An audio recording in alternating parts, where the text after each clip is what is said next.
Dominique Migaud est un commerçant heureux et sa longévité dans ce domaine en est une belle preuve.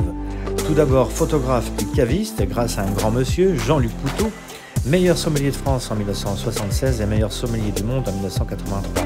C'est lui qui m'a tout appris, nous confie Dominique. Aujourd'hui, notre Quardet s'est installé dans la halle du marché pour y faire découvrir toute une palette de vins issus de la petite production, qu'elle soit locale ou pas d'ailleurs.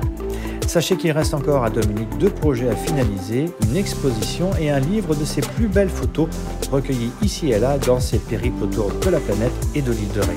Dominique Migaud est un personnage attachant à qui nous devions bien ce clin d'œil. Bonjour, je suis Dominique Migaud, je suis caviste sous les Halles à la Quarde-sur-Mer.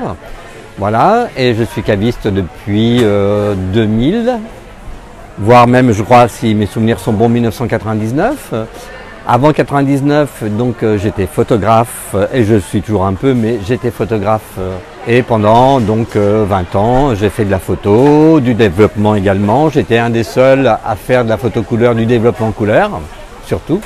J'ai bifurqué donc en 99 vers le vin, grâce donc à un monsieur qui s'appelle Jean-Luc Poutot, qui avait été meilleur sommelier du monde en 1983, si mes souvenirs sont bons, et qui m'a mis vraiment le pied à l'étrier. Ce sont vraiment deux passions, le vin et la photo. En photo, oui, je suis parti à travers l'Asie. J'ai beaucoup voyagé, mais principalement à travers l'Asie. J'ai fait un peu d'Amérique du Sud. Voilà, je revenais avec des reportages. Donc j'envisage de faire une expo, bien sûr, et pourquoi pas un livre sur l'île de Ré, parce que c'est une île qui me tient à cœur et j'ai de quoi faire, je pense, un livre bien sympa. Donc ça, oui, ça fait partie vraiment de mon... Enfin, c'est mon souhait. Dominique Migaud, caviste à la Quarde-sur-Mer. Donc au niveau de la cave, je ne fais que des vins français, et principalement Languedoc, Languedoc-Roussillon, Vallée du Rhône, Bourgogne bien sûr, beaucoup de Loire, quelques Bordeaux. Et je travaille aussi avec des petites appellations style côte rouennaise, des vins d'Aveyron. Je travaille aussi avec des petites appellations style les côtes rouennaises. Donc là on est sur des gamay Saint-Romain. Donc c'est des vins qui sont sur le fruit, qui peuvent se boire légèrement frais. Donc c'est aussi des vins d'été. Pareil avec les vins d'Aveyron. Là on est sur des fers Cerbadou, cépage endémique à l'Aveyron. Et des frontons, mais également aussi des vins de la Dordogne.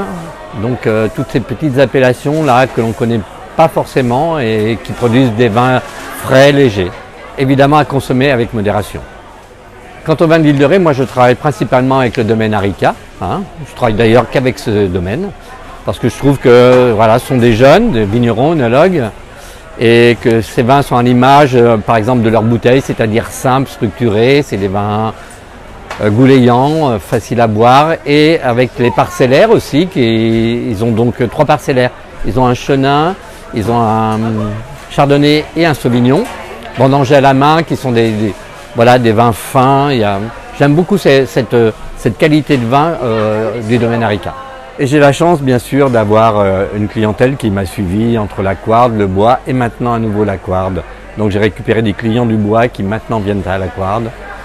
Et c'est vrai que ma clientèle est assez fidèle et je l'en remercie d'ailleurs. Et j'ai la chance également d'avoir des générations, puisque j'ai connu les pères, même les grands-pères.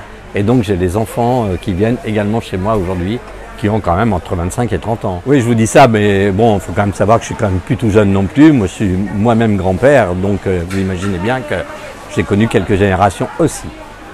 J'ai quitté l'île de Ré pendant quelques années et je suis revenu, j'avais qu'une hâte, c'était revenir. Et lorsque je suis revenu, je me suis décidé vraiment que c'était l'endroit magique. C'était là que je voulais finir vraiment ma vie et j'y suis vraiment très bien. Clin d'œil à Dominique Migaud. Mon petit conseil de sommelier, par exemple pour les vins blancs, ne jamais trop les refroidir et rester sur une température 10-12 degrés. C'est parfait pour les vins blancs. Cela évite qu'ils perdent leur arôme évidemment, car le froid c'est comme la chaleur, ça tue tous les arômes. Donc un petit conseil également pour les rouges, si vous aimez les rouges un peu puissants l'été, c'est les fraîchir, genre une petite demi-heure au réfrigérateur, de façon à ce qu'ils arrivent sur la table à une très bonne température, quoi. Mon dernier conseil, c'est tout simplement boire avec modération. Like, commente et partage les vidéos d'Île de Ré TV.